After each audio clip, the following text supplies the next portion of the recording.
Hello, this is Judy. Welcome back to my YouTube channel. Today I'm going to be making another two-page layout using the new collection from Close to My Heart titled Daisy Meadows. And this is going to be an Easter layout using glacier paper and some Sundance paper. It's a really pretty collection. It's got Easter eggs on one side.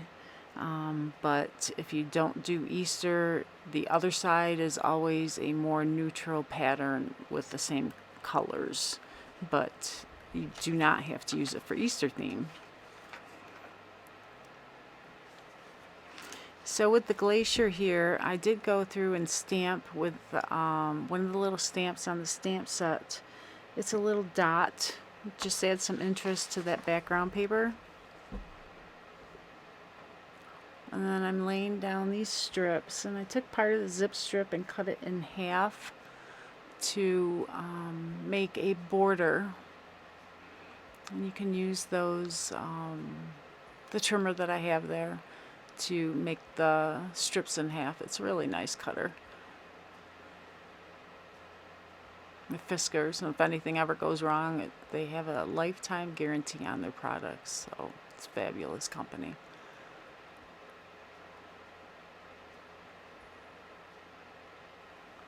So there's that Easter egg paper. Isn't that adorable? It's just really cute. It's unique. It's not, your typical Easter egg paper.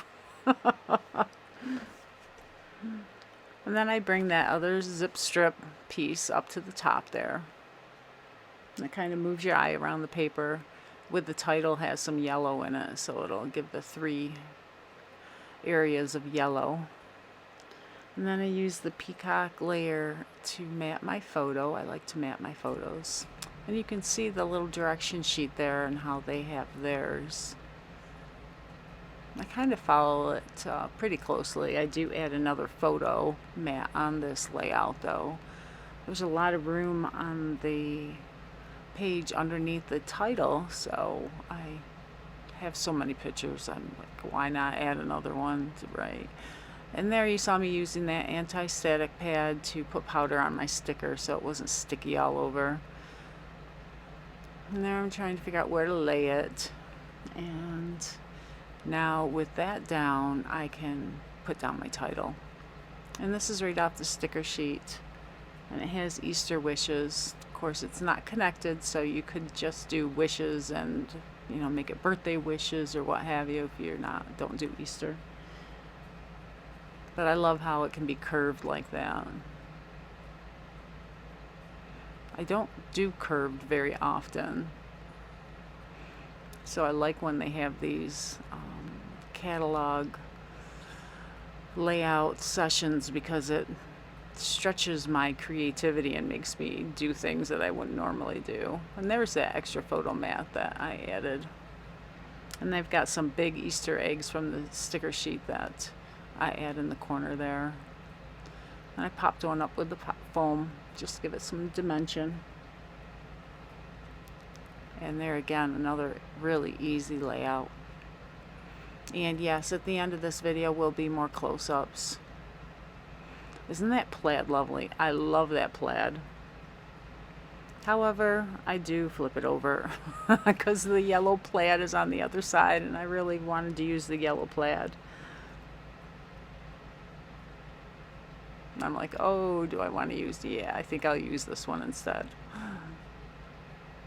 And yep, I made that choice real quick.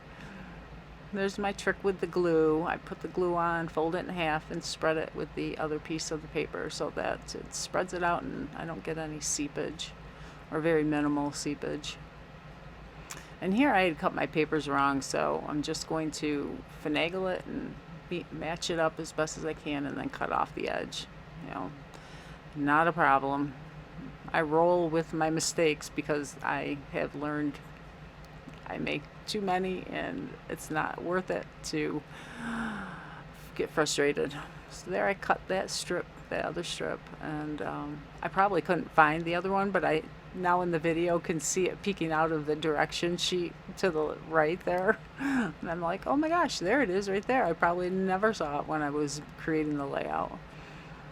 And now I'm doing my photo mats, again with the peacock that matched the other side. And there I checked to make sure I use the right side of color so that they look okay. And on this one, I also put the extra photo mat. They only had 2 photos, and I added that one 4x6 at the bottom there. It's a lot of room. They had a lot of journaling there, but I still have enough room for journaling up above the 2 4x4s there or down below.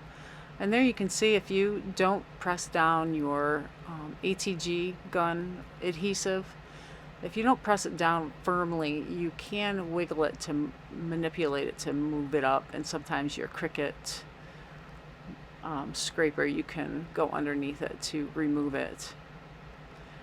With liquid, once it's dry, you're out of luck. And that bunny rabbit is so cute. He's sitting poking out of the flowers there, and then I put a little section of the wreath there, and I figured, why, you know, I'm not going to worry about not having it underneath the other part, so I just cut it off and made it work for me. And there in the corner is a picture of my finished layout. And I added a little word tag there from the sticker sheet that says today. And I journaled around it with the, not journaled, but drew a line around it to show it. So thank you for watching. Please subscribe, hit the like button and notification bell and all that stuff. Another video will be coming up. Thank you.